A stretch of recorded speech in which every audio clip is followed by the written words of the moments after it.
Brussels Sprout is a 3-year-old Brussels Griffon. He lives in New York City, and he is just living his best life. Sprout currently has about 135,000 followers on Instagram. It happened very unexpectedly.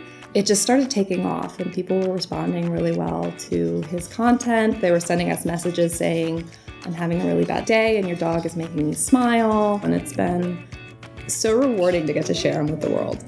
I think people love Sprout because there's this sort of weird factor with him. He's also just got this very pouty expression, but he's actually the happiest, sweetest little dog. So I think there's just something about that silly little look. Sprout has a very... Honey, can we not?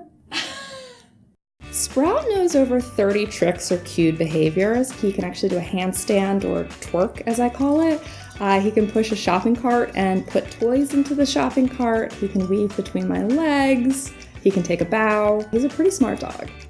I decided to put Sprout on a calendar actually because one of his followers asked, are you going to make a calendar? And I was like, wow, that's a really great idea. So I started looking around online and came across Lulu, and it was so easy to do. The quality has been great, and it's been really easy because people all around the world can order them, and it's made it so simple. I don't think I would do it without Lulu. It is not possible to have a bad day as Sprout's mom. As soon as I walk in the door, he's just the happiest little thing, and it's like it erases anything that may have happened. And oh, because you sound so happy. You want to get down and play with your toys? Okay.